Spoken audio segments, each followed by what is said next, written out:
Uranus retrograde, making friends with the planet that breaks everything open.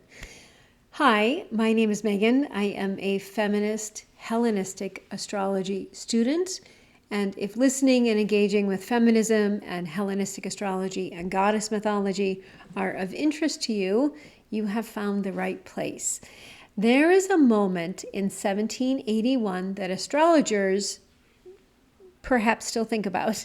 William Herschel, a musician turned astronomer, was scanning the night sky from his garden in Bath, England, when he spotted something that did not belong. It was a faint, slow-moving, and utterly unexpected object. At first he thought it was a comet, but comets move a little bit differently.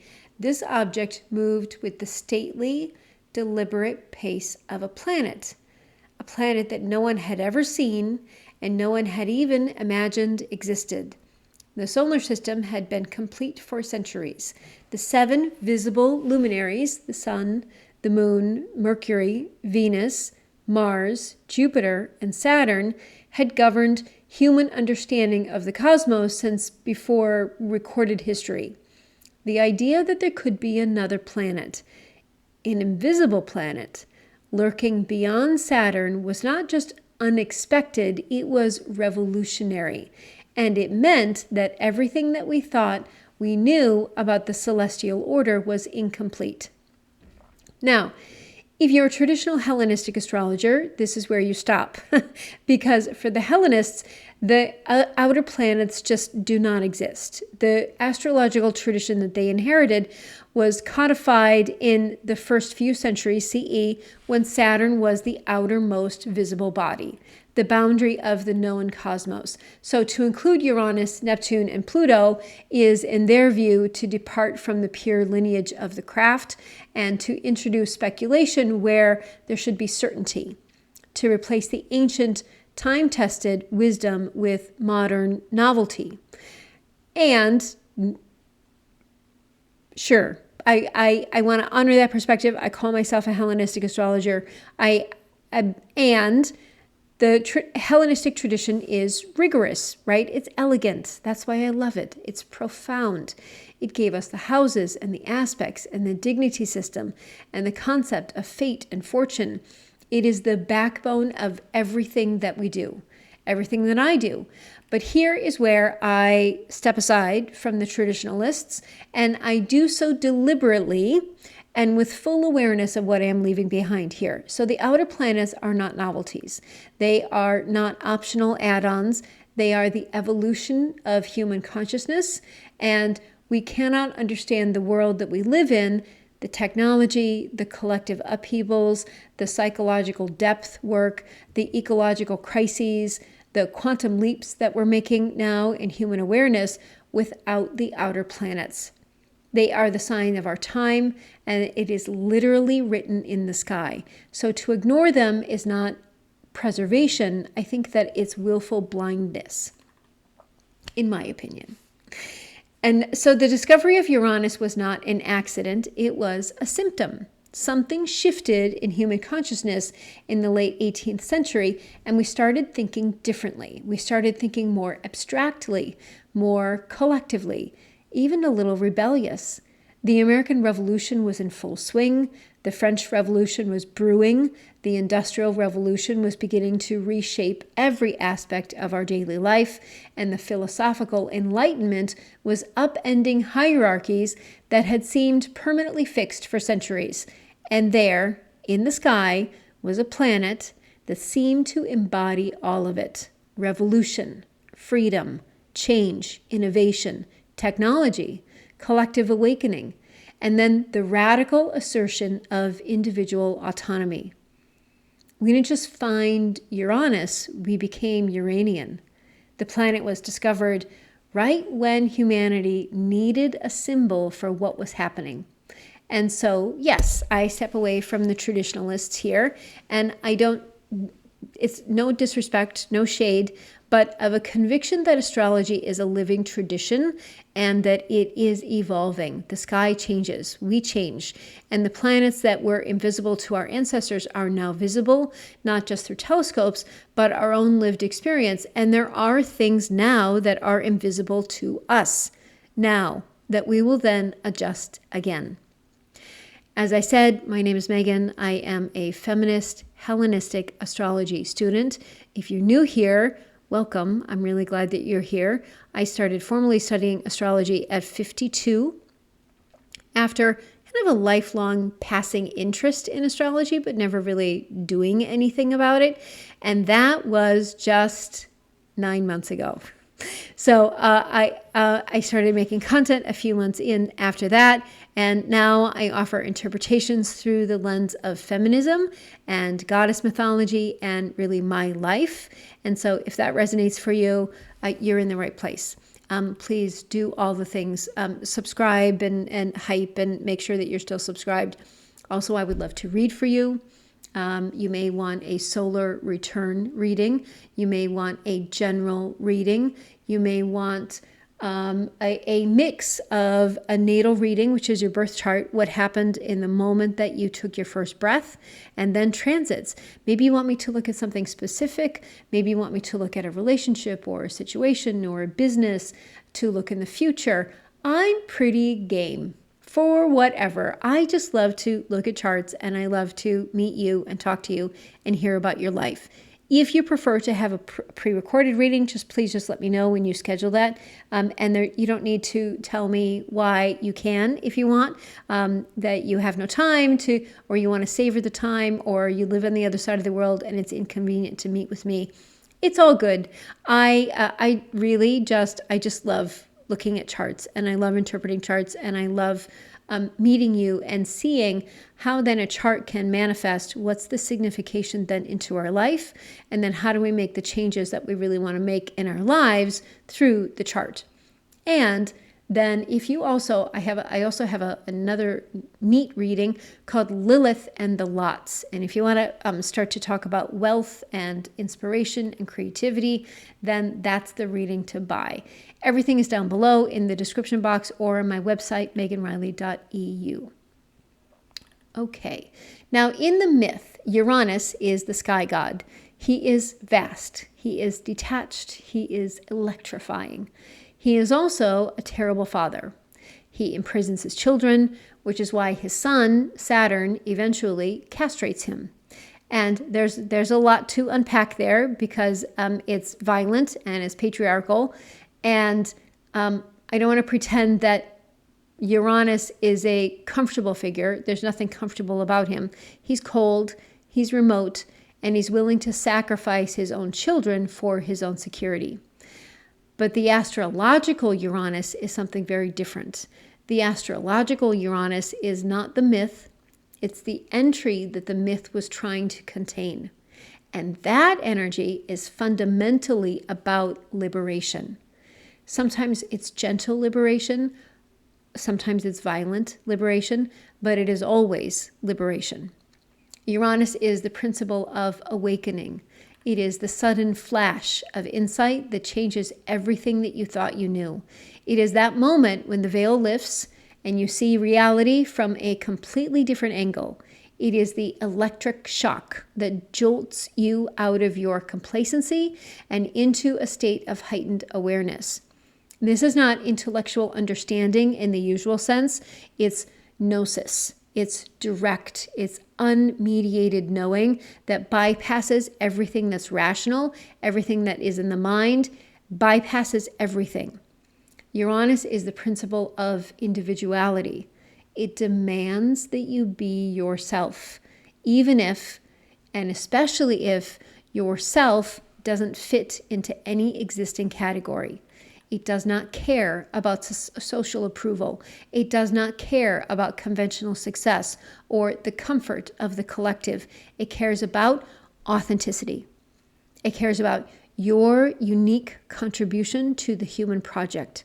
And if you are living a life that is not genuinely yours, Uranus will find a way to disrupt it, and it will not let you sleep. Uranus is the principle of the collective consciousness. This is the paradox of Uranus. It is the planet of radical individuality, but it is also the planet of collective awakening. So when Uranus is activated, you realize that you are a part of something larger, a movement, a generation, a species. Your individual liberation is inseparable from the liberation of everyone else. That is what the Aquarian age is really going to be about.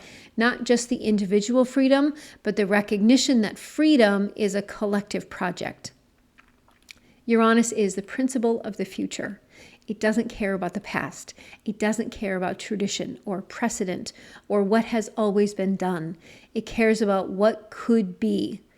It is the planet of possibility, of invention that has never been tried, the idea that has never been thought, the configuration that has never been attempted. When Uranus is active, you are being invited to step into the future before it is comfortable for you to do so. Uranus is the principle of technological and structural innovation. It rules electricity and science and invention and the sudden breakthroughs that change how we live. It is the planet of the lightning bolt, but also of the circuit board and the network and the system that links everything together. Uranus is the principle of detachment.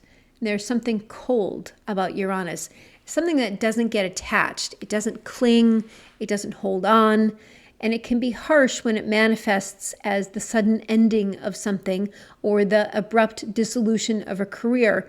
But it can also be liberating because detachment means that you are not dependent on any one thing for your happiness or your identity. You are free to adapt and move on and become something new. Uranus is the principle of truth-telling. It hates deception. It hates self-deception most of all, and it will expose the lies that you've been telling yourself about who you are and what you want. This is rarely comfortable, but it is always, ultimately, a gift. Now, here is the crucial thing about all of these things that we're talking about. They are not inherently positive or negative. Uranus does not care whether you are happy with the changes that it brings. It cares only that you are awake. And the awakening can be joyful and the awakening can be painful, and both, but it cannot be avoided. Each year, Uranus goes retrograde for approximately 5 months. In 2026, the station is on September 4th. The retrograde begins on September 10th and ends on February 8th. So that's almost half the year. And because Uranus is an outer planet, moving very, very slow and spending around 7 years in each sign, people often dismiss the retrograde as insignificant. Like, it's always retrograde. What's the big deal? The big deal is that the retrograde is a different kind of movement with a different kind of effect. And it's not less significant because it's slower or because it happens every year or because it happens for 5 months every year. It's significant because of what it does to the quality of the Uranian energy. During the retrograde, the planet appears to move backward through the sky. It's an optical illusion, of course. I'm going to pour more water here. It's an optical illusion, of course, but astrology operates on the principle of as above, so below. So the apparent motion matters because the apparent motion reflects a shift in the way that the energy is being experienced on Earth. When Uranus is direct, the energy is external. It manifests as events, disruptions, breakthroughs that happen in the world around us. A job appears out of nowhere. A relationship ends with shocking speed. A technological innovation changes your field overnight. You are being acted upon by the Uranian principle, and you often have no control. When Uranus is retrograde, the energy turns inward. The external events slow down, and the internal work accelerates. You are not being acted upon. You are being asked to act upon yourself. The liberation that Uranus offers becomes an internal liberation instead of an external one. And the practical experience is often described in similar ways. You might notice that you suddenly see your life differently. A belief that you've held for years about yourself, about the world, about what's possible, dissolves with no conscious effort. You find yourself questioning the things that you were most certain about, not out of anxiety, but genuine curiosity. And you have those out of the blue insights that shift the entire trajectory of your thinking. But because the retrograde is internal, we don't notice it in the same way that we would notice a car accident or a surprise job offer. It is more subtle, it is more psychological, and it is more like the slow erosion of the foundations of your mind instead of a sudden collapse. By the time that we realize what happened, we're already on the other side of it. We have already changed, and we are not entirely sure how. So this is why I say that Uranus retrograde is working on our behalf, even if, especially if, we don't notice it in the moment. The shift has already occurred. We are just now catching up to it. So the question of critical thinking and Uranus is relevant here. Critical thinking is about examining evidence, testing assumptions, being open to new information. Uranus retrograde in Gemini is the planetary transit that most directly supports this. It's saying to examine the evidence of our own lives and test the assumptions that we've inherited, and to be genuinely open to new information about who we are and what we're capable of. It is not asking us to abandon reason. It is asking us to apply reason to everything, including the things that we've been the most certain about. Now, to understand the 2026-2027 retrograde, we have to understand what it means for Uranus to be in Gemini. And this is it's a specific transit through a specific sign with a specific set of themes.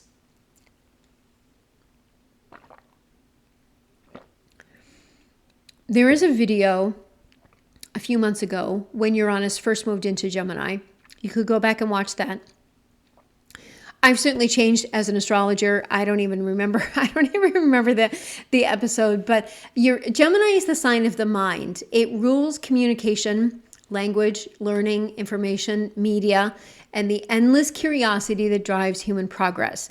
It is the sign of the student and the writer and the journalist, the teacher. It's also the sign of the trickster, the juggler, and the gossip. At its best, Gemini is a super highway of ideas, connecting people and concepts across time and space. And at its worst, it is a chaotic noise machine, drowning out meaning with information overload. Uranus in Gemini is a sign combination that should make you sit up and pay attention. The last time that this was in the 1940s, which was a period of massive technological and ideological shifts. World War II was happening, and the world was being reshaped by new technologies. At that time, it was radar, jet aircraft, nuclear energy, and new ideologies of communism and fascism and decolonization. So communication technology was evolving.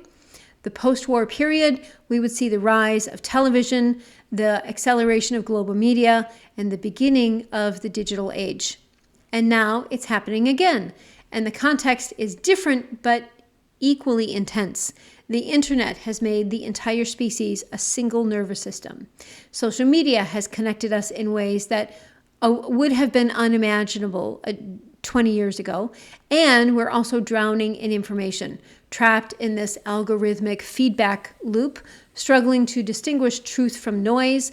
And now we're struggling to distinguish what is human and what is AI. Uranus in Gemini is a transit that disrupts how we process information. It makes us question what we know, what we read, what we trust. It challenges authority, not through direct rebellion, but through the simple act of exposing the cracks in the official story. It makes us better critical thinkers, not because it gives us new information, but because it forces us to notice how much we didn't even know that we didn't know. During the retrograde, the questioning becomes internal. We are not just questioning external authorities, we are questioning our own mind. We're asking, what do I actually believe? What have I been told that never examined? What assumptions have been running my life without my permission? I've been doing this a lot with what I think that I know to be true about astrology. Because how do I know that? Did I know that because I've just listened to 50 years of pop astrology, and really for the last 20, right, on social media? So how do I know those things? How do I know about the houses? That's what I got really interested in the Thema Mundi with. How do I know this? How do I know that Aries is first? I don't know that Aries is first. So then I went down that whole rabbit hole. How do I know what is the dignities? How do I know about modern astrology and everything that I thought I knew about modern astrology and the nodes? And so I've been dismantling those things one by one by one, and it's a little unsettling. It's a little unsettling of all the things that my mind just accepted. And not only about astrology, that's just a symbol for me, but the rest of my life. And to be in a different culture, I think, is a great experience for me to be able to see how many of the things culturally did I just accept about growing up in the US, and now living in a different culture, being able to compare those. Is this something that I want to continue, or is it something that I just inherited? It's a really interesting experience to be doing this in a different culture. It is unsettling for people, and especially for those who like to think that they have it all figured out. Because this is a long transit. We have only just started. And for those that are really willing to engage with the process, it's an opportunity to clean out mental clutter, and it's liberating. It's a very, we can build a much more coherent, authentic, free worldview. Now, the retrograde period is also a chance to repair the communication systems in our life. Uranus in Gemini loves exchange, thrives on exchange, back and forth ideas, the meeting of minds and the flow of conversation, wit back and forth. When Uranus goes retrograde, the systems can feel a little stuck. Conversations might stall, technology might glitch, letters might disappear for 6 months and then come back. It's just a pause. So use it to recalibrate, revisit the old conversations with new clarity, reconsider messages that you've been sending and receiving, and then tighten up your digital life. Privacy, backups, apps, all the thing. Do not launch a brand new identity during this time. Do not launch a massive communication campaign during this time. Audits are better. Audit the experience that you already named. Revisit a tech, a media, or learning experience. Continue what you're doing. Don't not do anything. Continue the writing project that you're doing. Continue the process that you're doing. Just don't launch your whole new identity. Now, here's where traditional astrologers would really shake their heads, because there's also where the conversation, I think, gets interesting. Hellenistic astrology is deeply hierarchical. It categorizes planets as masculine, right, and feminine. The masculine planets are active and hot and dry, and the feminine planets are passive and cold and wet. It assigns rulers in a very strict cosmic patriarchy. Saturn is the great father, Jupiter is the king, Mars is the warrior. The entire system is built on binaries that map really neatly onto the patriarchal structure. And Uranus breaks the binary. So in feminist theory, particularly the work of thinkers like Judith Butler or Helene Cixous, the patriarchal structure relies on rigid binaries to maintain power. Man, woman, rational, emotional, order, chaos, culture, nature, sky, earth. And these binaries are never neutral. They always encode a hierarchy. So the first term is always privileged over the second, right? The man is above a woman. The rational is above the emotional. The order is above the chaos. But Uranus is the cosmic non-binary. It doesn't care about your gender roles or your social script or your inherited lineage. When Uranus activates, it dissolves the law of the father, that patriarchal authority that demands obedience, the king of the house, and replaces it with radical individuality and collective rebellion. It collapses gender norms. It says you do not have to be a man or a woman in the way that culture defines man and woman. You do not have to be rational or emotional in the way that culture defines those terms. You do not have to follow the script. Furthermore, Uranus directly opposes the patriarchal control of knowledge. Gemini, where Uranus is currently transiting, rules language and education and data and discourse. So for centuries, they were gate-kept by patriarchal institutions, which of the academy and the church and the state. So women and people of color and other marginalized groups were systematically excluded from the production of knowledge. Their voices were silenced, their wisdom was dismissed, and the stories were erased. A Uranus retrograde in Gemini is a subconscious, collective deplatforming of that gatekeeping. And it says, whose voice is missing here? Whose story was just erased? And why do we trust this authority figure over our own lived experience? Embracing the transit through the feminist lens means decolonizing our own mind. It means unlearning the internalized voices of dominance and competition and rigid hierarchies. It means allowing our intuition, often suppressed by patriarchal logic, to have an equal set at the table. The shocking thoughts that you have during this retrograde, the sudden realizations that make you question everything, the irrational impulses that demand to be heard, these are not mental illness. They are the return of the repressed. They are the marginalized, the excluded, the irrational wisdom finally breaking through the ceiling. And they are Sophia, prying open the locked door of our mind. Sophia is the feminine personification of wisdom in Gnostic cosmology.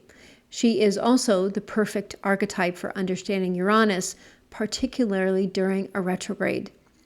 In the Gnostic myth, Sophia desired to know the father without her consort. This act of autonomous seeking was deemed a transgression, and it created a rupture in the divine order. And from that rupture, the material world was born. Sophia fell from Plemora, the fullness of the divine realm, into the chaos below. She grieved, and she wept, and she was trapped. But the myth does not end with her exile. It ends with her redemption. The spark of the divine light that was trapped in Sophia was also trapped in every human being. Our task as souls is to wake up, to reclaim that spark, and to restore Sophia to her rightful place in the divine order. And this is exactly what Uranus does. It is the spark of divine light in you, waking up and refusing to stay asleep. Gemini is the mind, the language, the data. It is the domain of the rational and the logical and the ordered. It is the part of us that organizes the world into categories and hierarchies. It is the part of us that says this is true, and the part of us that says this is false. And even this is the way that things are. Sophia is the silence beneath the words. She is the intuitive knowing that doesn't need to be proven. She's the insight that arrives in a flash, unbidden, unearned. She's the wisdom of our body, of our heart, of the earth. She is the exile and the outsider and the one who is pushed out of the official story. Uranus retrograde in Gemini is the electrical jolt that short circuits the programming, the shoulds, the inherited dogmas, the fear-based logic that keeps us trapped in mental cages. It is the spark that says, what if everything that you believe is wrong? What if the official story is incomplete? What if the wisdom that you've been taught to dismiss is actually a key to your liberation? When you feel that sudden mental chaos during this retrograde, there's a scrambling, it's like forgotten facts, contradictory impulses. That's Sophia opening the doors of your rational mind. She is not trying to confuse you. She is trying to remind you. There's something that your soul knew before this and before language was ever imposed on you. And she's whispering, you are not the thoughts in your head. You are not the beliefs that you were given. You are the awareness beneath the thoughts. And you are the seeing, not the seen. So the question of which deity to invoke for Uranus is complicated because the myth of Uranus is violent and patriarchal. It is the myth of a sky father who shoves his children back into the womb of Gaia, who eventually castrated by his own son, who is overthrown and replaced. And if you want a feminist, or liberatory conception of God, Uranus is not a fit. But astrology is not mythology. And the energy of the planet is not identical to the narrative of the myth. And the energy of Uranus is about liberation. And liberation has a theological dimension. So, two theological frameworks that fit this. The first is process theology, associated with the philosopher Alfred North Whitehead. In process theology, God is not a static, all-powerful king who rules from on high. God is a co-creator, a lure toward novelty. God does not control events. God feels them and offers infinite possibilities. God is the one who says, try this, see if this works, take a risk, step into the unknown. The Uranian disruption is the invitation from that process God, the one who's always pulling us toward the future that doesn't yet exist. This is not a God that punishes, it is a God who entices. And the disruption is not punishment, it's an invitation to evolve. The chaos is not meaningless, it is the birth pangs of a new creation. When Uranus shakes your life, it is because God is saying, you're ready for more. The second is the idea of monad, the unknown God who is beyond all categories and hierarchies. In Gnostic thought, the creator of the material world is a false God, a flawed, patriarchal impostor who demands obedience and enforces the rules of the cage. The true God is the monad, the source of all being, who is only reachable through direct, personal, shocking inner knowing. Uranus retrograde in Gemini is the monad knocking. It is that divine spark, rejecting the script and demanding that you find your own spiritual authority. It is the voice that says, you do not need a mediator. You do not need permission. You do not need to be saved. You need to wake up. And finally, there is Sophia, the feminine divine who is exiled from orthodox theology. Sophia is not a planet. She is not a god in the usual sense, but the effect of Uranus is to clear the way for her. When Uranus blows up your rigid belief systems, it is making space for Sophia. It is saying, let go of the theology that you inherited so that you can encounter the divine directly. Let go of the formulas, the dogmas, the certainties. Let yourself be surprised by the sacred. So this is why I mentioned the feminist theory earlier. The patriarchal God, the God of rules and obedience and punishment, is the God of Saturn, or the God of the God of Saturn, the God of Kronos. The God of liberation, surprise, and co-creation is the God of Uranus. And Sophia is the bridge between them. She is that wisdom that emerges when you let go of the rigid rules and trust the process of becoming. So now let's get practical. Because the critical thinker in you wants to know, right? How do I actually see what's happening, especially since they often feel the changes feel so random or chaotic? So the first thing to understand is that Uranian changes are never random. They appear random because we're not looking at the full pattern. We're too close to the event to be able to really see the trajectory. But if you step back, if you look at the series of Uranian disruptions over time, you will see the thread. And it is the theme of liberation running through the chaos. So a job loss or a relationship ending or a sudden illness, none of these are unrelated. They are part of the process of stripping away the inauthentic and the unnecessary and the outdated. Uranus is clearing the ground so that you can build something new, but you can't see the new thing until the old thing is gone. So the critical thinker must learn to trust the process, even when the evidence of the future is not yet visible. And if you need, you can go look at the previous planet, right? When Uranus was in Taurus. How was that? What were the things that changed for your house in Taurus? For me, it was in my 7th house in relationships, and relationships transformed during those 7 years. So here are some ways to practice the trust that we're talking about. First, distinguish between the change and the story about the change. A job loss is a fact. What we say about it is the story. I'm a failure. I can't do this, right? A relationship ending, that's a fact. I'll never find love again is the story. The Uranian disruption is the fact. We just need to keep the story separate from it. The meaning that we attach to it, that's our creation, and it doesn't belong here, especially around Uranus changes. The critical thinker separates the two, can accept the fact, and then interrogates the story. Second is that we look for the pattern, not just the event.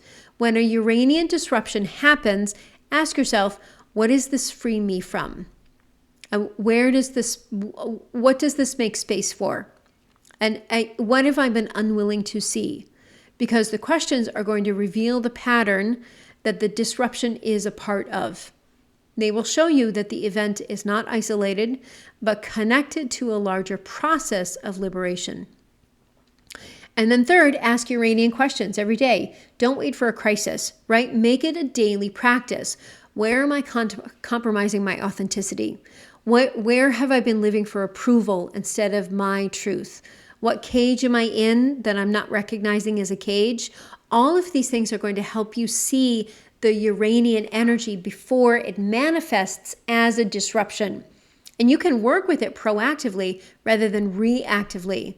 One thing that I noticed in since the last 7 years, because that's the first time I've been paying attention to it, is I was often the one making the decisions. I was often the one making the changes, but I didn't see the changes coming to make them. Now I'm trying to go into this transit a little more aware and able to see, okay, I am not being truthful here. I'm not being authentic here. How can I bring my authenticity into the conversation, into the situation that then may soothe the energy so that it's not as disruptive? And then just don't rush to judgment. The retrograde period isn't for making any final decisions. No life-changing decisions during a retrograde, right? It's for gathering information. It's for gathering assumptions.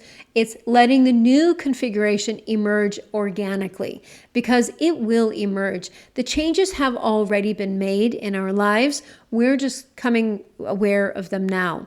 The lightning strikes during the retrograde is just the integration happens when Uranus turns direct. So trust the timing. Not every cage needs to be smashed today, but every cage needs to be seen. So here we are, Uranus retrograde in Gemini, September 10th, 2026, a moment that will probably only come once in our lifetime, maybe twice if we live a really, really long time. And the lightning that is crackling is, and the ground is shifting, right? So it's okay to be uncomfortable. It's okay to not know really what's happening. It's okay to feel like you have no idea what comes next. That's kind of the point. Uranus is saying, trust the unknown. It's saying, I have got you. It's asking you to release your grip on the certainties that you've needed in the past and asking you to become really someone new, someone that you have not yet met. The trick is to make friends with the process, not to control it, but to ride it, to say yes to the disruptions before you know what they will bring. Yes, even this serves me. To trust that the universe is not your enemy, but your partner. Uranus is the friend who loves you enough to break what needs breaking. And Sophia is the wisdom that emerges from that breaking. And you are the one who gets to live the transformation. So let it happen, embrace the changes, embrace life as it comes, instead of resisting anything. The 2026 Uranus retrograde in Gemini runs September 10th to February 8th. So use this time to revise and reconsider and recalibrate and continue to build because it is coming and the awakening is worth it. Cancer rising. For Cancer rising, Uranus is transiting your 12th house, the house of the unseen, the subconscious, the hidden corners of the psyche. This is where your soul processes what the conscious mind cannot hold. And Uranus is not a gentle visitor.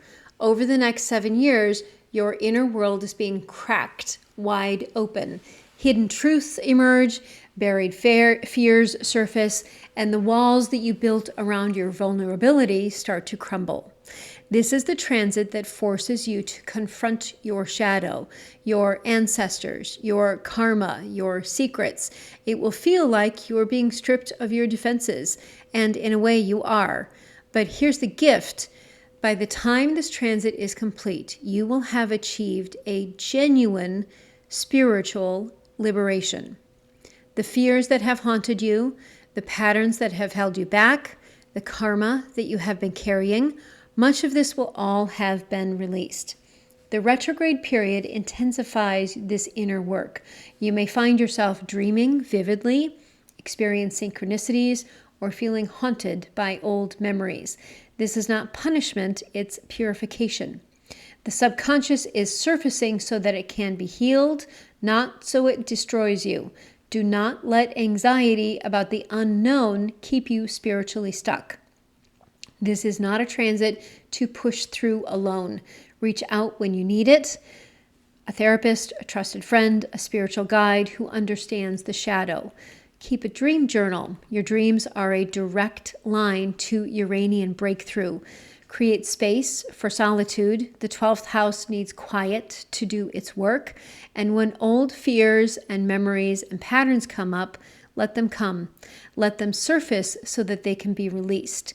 Trust that something is being healed even when you can't see it. And by the time Uranus turns direct in February 2027, you will have undergone a profound inner transformation. The cage was inside you all along, and Uranus is handing you the key. Hi, Leo. Leo rising. For Leo rising, Uranus is transiting your 11th house, your house of friendships, community, and hope. Your social circles are being electrified. Old friendships may end suddenly.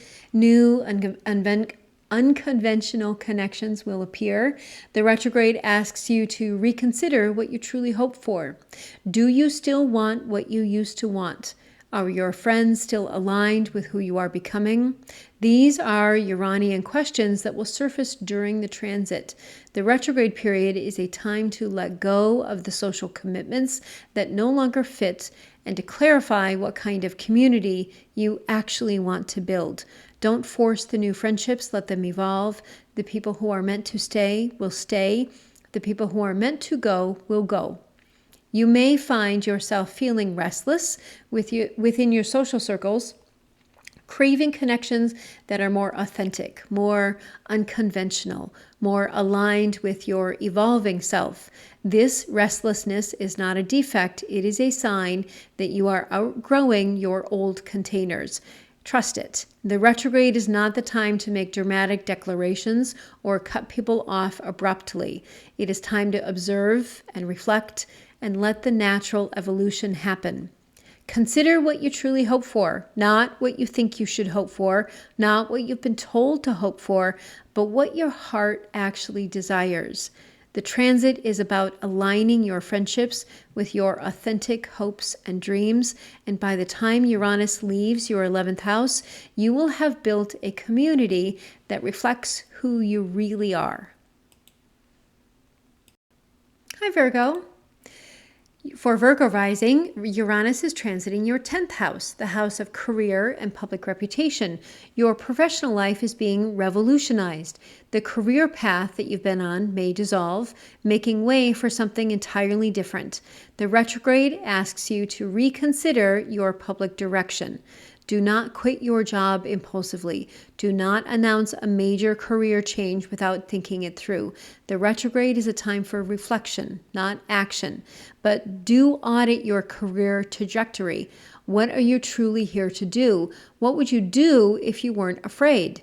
These questions are not rhetorical. They are the Uranian invitation to rethink everything about your professional life. You may find yourself questioning the very foundations of your career, why you chose this path, whether it still fits, what you would do differently if you could start over. This questioning is healthy. It is the Uranian energy clearing the ground for something new. But the retrograde is not the time to plant the seeds. It is the time to prepare the soil. Consider your public reputation. How are you seen? Is that what you truly are? The retrograde says align your public image with your authentic self. By the time Uranus turns direct, you will know what you need to do. You may not have all of the answers yet, but you will have clarity about the questions. And that clarity is the foundation of the career pivot that will unfold over the next 7 years. Libra rising. For Libra rising, Uranus is transiting your 9th house, the house of belief and travel and higher education. Your worldview is being shaken. What you believe, what you study, where you travel, all of it is up for revision. The retrograde says, reconsider what you think you know. You may find yourself questioning the very foundations of your belief system, what you were taught to be true, what you have always assumed, and what you thought was certain. All of it is now up for examination. This is uncomfortable and it is necessary.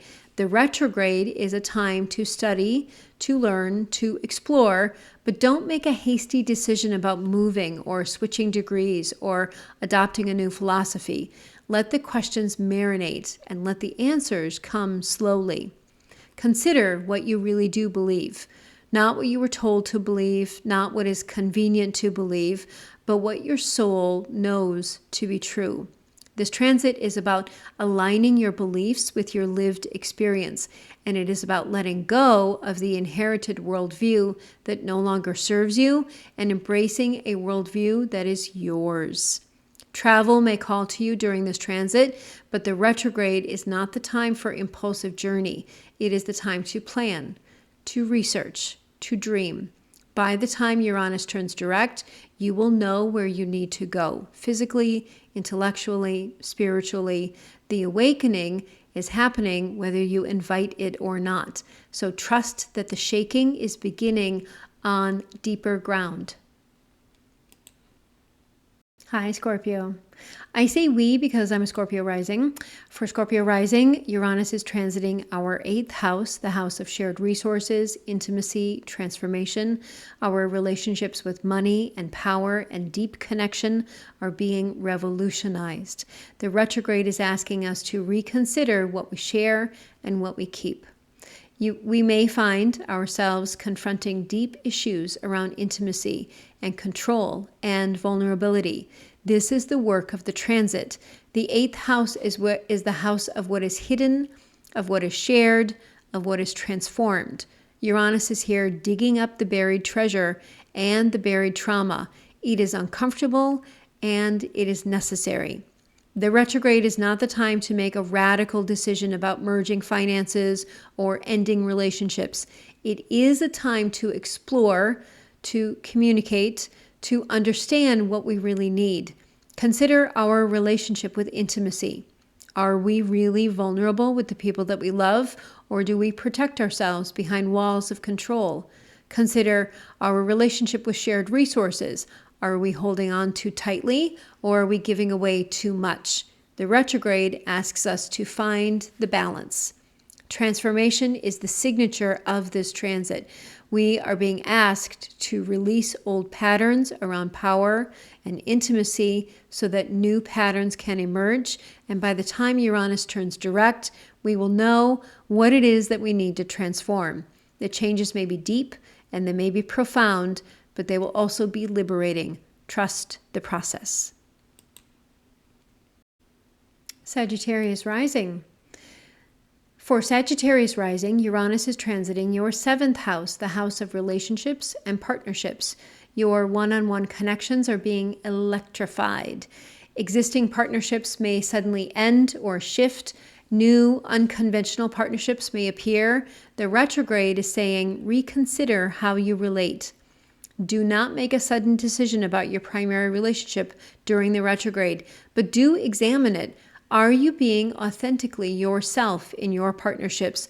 Are you tolerating behavior because you shouldn't? Are you expecting your partner to be someone that they cannot be? These are the Uranian questions that will surface during the transit. The retrograde is a time to clarify what you need and who you need it from. Consider your patterns in relationships. Do you attract the same type of partner over and over? Are you repeating old dynamics? The 7th house is about the mirror. The other person reflects something about you. Uranus is asking you to see what it is that's being reflected. By the time that Uranus turns direct, you will know what kind of partnership is truly possible for you. You may not have all the answers yet, but you will have clarity about what you need. The changes may be sudden, but they are working on your behalf. Trust that the disruption is the beginning of a more authentic way of relating. Capricorn rising. For Capricorn rising, Uranus is transiting your 6th house, the house of work, health, and daily routines. Your daily life is being disrupted. The work that you do, how you care for your body, your habits, your routines, all of it is being reimagined. The retrograde asks you to reconsider how you live day to day. So do not quit your job or start a radical new health regimen impulsively, but do audit your daily life. What is working? What is draining you? Are you living in alignment with your values? The retrograde is a time to experiment with small changes, waking up earlier, taking a different lunch break, trying a new exercise routine. Let the changes be gradual. Consider your relationship with your body. Are you caring for it as you should? Are you ignoring signals it's sending you? The 6th house is about the vessel that carries your soul. Uranus is asking you to upgrade the vessel. So consider your work. Is it meaningful? Does it align with your values? The retrograde is saying, clarify what you want from your daily work. By the time Uranus turns direct in February, you will have built a new daily life. And the changes may not be dramatic, but they will be sustainable. Trust the process, and the small adjustments will add up to significant transformation over time. Uranus retrograde. Aquarius. For Aquarius rising, Uranus is transiting your 5th house, the house of creativity, romance, and self-expression. Your creative life is being revolutionized. How you express yourself, what you create, how you love, all of it is being electrified. The retrograde asks you to reconsider what brings you joy. Do not start a new creative project impulsively, but do revisit old ones. What were you passionate about that you abandoned? What brings you genuine pleasure that you've been neglecting? The retrograde is a time to rediscover your creativity. Let the old projects come back to life. Let the abandoned passions resurface. Consider your relationship with joy. Are you allowing yourself to experience joy? Or are you so focused on productivity that you have forgotten how to play? The fifth house is about the things that make life worth living. Uranus is saying you need to prioritize them. By the time Uranus turns direct, you will know what you truly want to create. The projects you start now will have a quality of authenticity that was missing before. Trust that process. The creative revolution is happening whether you invite it or not. Pisces rising. For Pisces rising, Uranus is transiting your fourth house, the house of home, family, and foundations. Your domestic life is being shaken up. Where you live, who you live with, your relationship to your family, all of it is being reimagined. And the retrograde says, reconsider what home really means. Do not move impulsively or make a major decision about family matters during the retrograde, but do examine your home life. What feels stable? What feels constricting? Are you living in a place that supports your growth? The retrograde is a time to clarify what you need from your home. Consider your relationship with family. Are there patterns that you are repeating? Are there wounds that need healing? The fourth house is about the roots, the foundation upon which your life is built. Uranus is asking you to examine the roots and make changes where necessary. By the time Uranus turns direct, you will know what kind of home you need to create. The changes may be internal as much as external. You may need to heal something within yourself before you can create the external home that you desire. Trust the process. The foundation is being rebuilt, and it will be stronger than it was before. Aries. For Aries rising, Uranus is transiting your third house, the house of communication, siblings, and the local community. Your thinking is being electrified. Expect sudden insights, disrupted conversations, and a complete overhaul on how you process information. The retrograde says, revisit how you communicate, what you say, and to whom. Do not send that impulsive text. Do not launch a new social media campaign. Do not make a major decision based on a flash of inspiration without testing it first. Instead, revise, revisit, reconsider. The greatest gift of this transit is a mind that is free from old mental habits. The challenge is that you often act first and think later. The retrograde asks you to reverse that order. Consider your relationship with information. Are you consuming too much, too little? Are you trusting the right sources? The third house is about the mind and how it connects to the world. Uranus is asking you to upgrade your mental infrastructure. By the time Uranus turns direct, you will think differently, more clearly, more freely, and more authentically. Taurus. For Taurus rising, Uranus is transiting your second house, house of money, values, and self-worth. Your relationship with security is being fundamentally restructured. What you value, how you earn, and what you're willing to tolerate for money, all of it is up for revision. The retrograde asks you to reconsider your financial foundations. Are your investments aligned with your values? Is your career nourishing your self-worth or depleting it? Do you know what you truly need to feel secure, or are you clinging to an old definition of safety? These are the Uranian questions that will surface during the transit. Don't make a huge financial move during the retrograde unless you've been planning it for months. Do audit your budget, your values, and your relationship with abundance. The retrograde is a time to clarify what you truly value, not what you've been told to value. By the time Uranus turns direct, you will know what kind of financial foundation that you need to build. Trust the process. The restructuring is happening whether you invite it or not. Gemini. For Gemini rising, Uranus is transiting your first house, the house of self and identity, and this is a personal revolution. How are you doing? You are being asked to become someone new, whether you are ready to or not. The retrograde gives you time to integrate the changes that have been coming the last few months. There are more coming. You may feel restless, dissatisfied with your life, unsure of who you are. That is the point. The old you is being dismantled so the new you can emerge. But don't rush the process. The retrograde is a time to experiment with small changes, not announce a massive reinvention. Try on different identities and explore different possibilities. Consider who you truly are, not who you have been told that you are, not who you think you should be, but who you really are. This transit is about aligning your outer identity with your inner truth.